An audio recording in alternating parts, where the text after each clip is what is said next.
Hopefully she'll join the Bible. I pledge allegiance to the Bible, God's holy word. I will make it a lamp unto my feet and a light unto my path.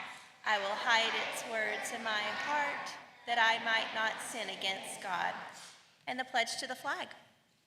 I pledge allegiance to the flag of the United States of America and to the republic for which it stands, one nation, under God, indivisible, with liberty and justice for all.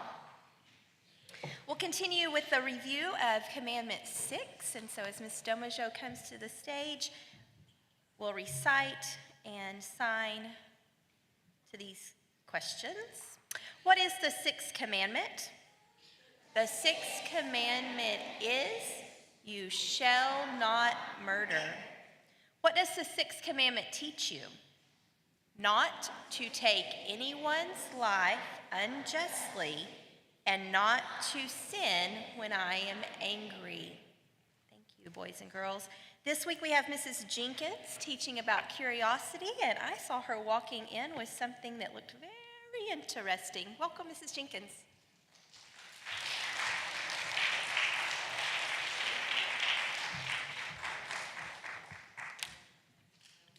Good morning, ladies and gentlemen. How did I have yesterday? I brought George with me again today, and I want to tell you a little story about him. We know there are numerous instances, numerous stories where this little mischievous monkey, his curiosity gets the better of him, leading to situations where he lacks self-control.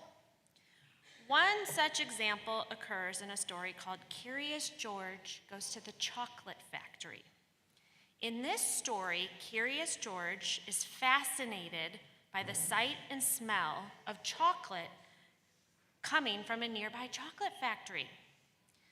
Despite being warned by the man in the yellow hat to stay away from the factory and mind his manners, George, his curiosity gets the best of him.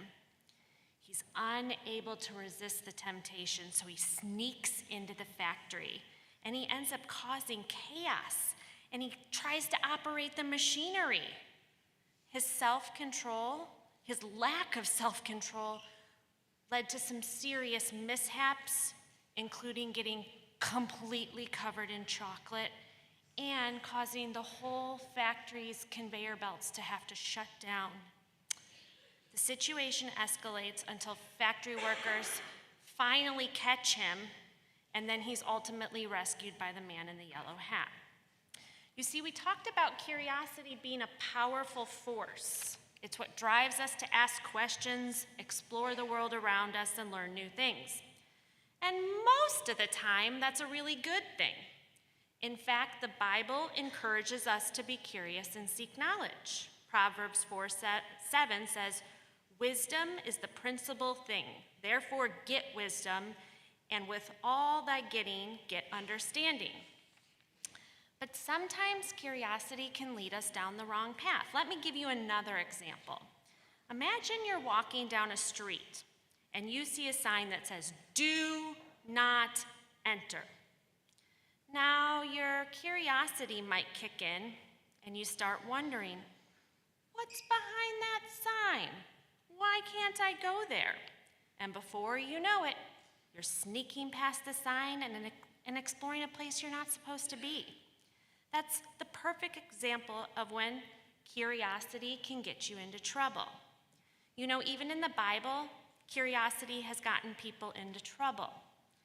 In the story of Adam and Eve, their curiosity led them to eat the forbidden fruit that brought sin onto the world. And they were curious about what would happen if they disobeyed God's command, and we all know how that turned out.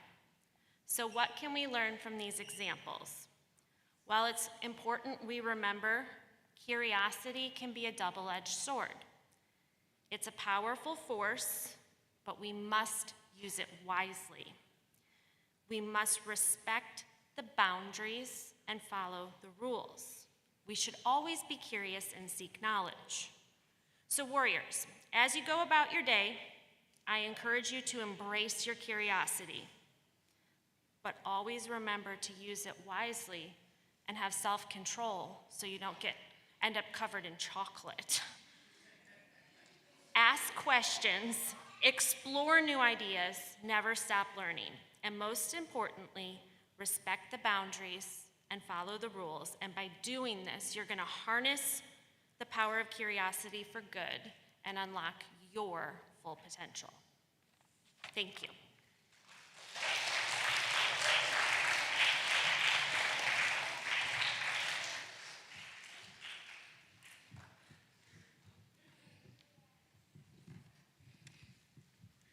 Good morning. I love when we have music to be able to sing and play, but I also love just hearing you sing. And so today, we're just going to sing unto the Lord with our voices. I will sing of my Redeemer and his wondrous love to me. On the cruel cross he suffered from the curse to set me free. Sing, oh sing of my Redeemer, with his blood he purchased me. On the cross he sealed my pardon, paid the debt and made me free. I will tell the wondrous story, how my lost estate to save. In his boundless love and mercy, he the ransom freely gave.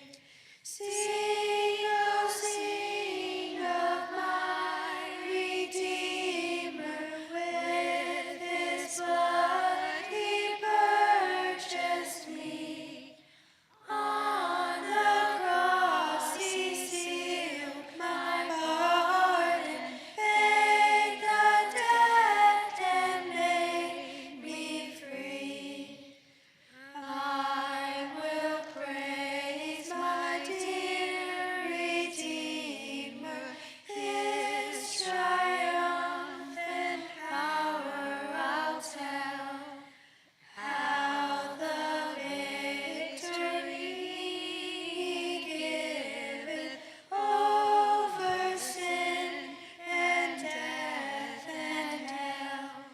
Sing, oh sing of my Redeemer, with his blood he purchased me.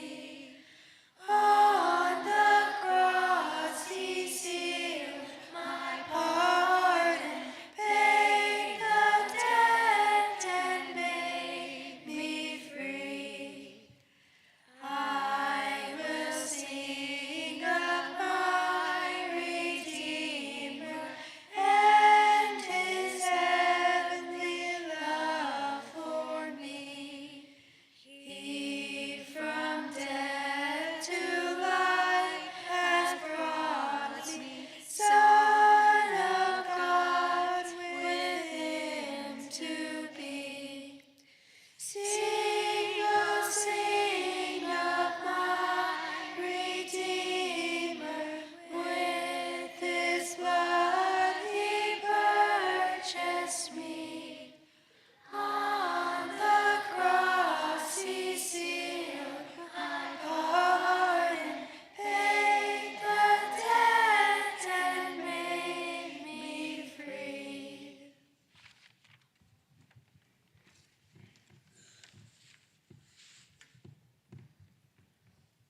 Well, warriors, as we head into this Tuesday, we will be reminded that the ant works hard.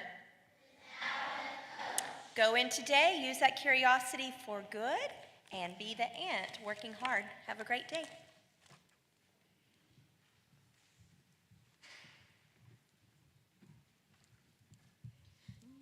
Shall go out with joy and be led forth with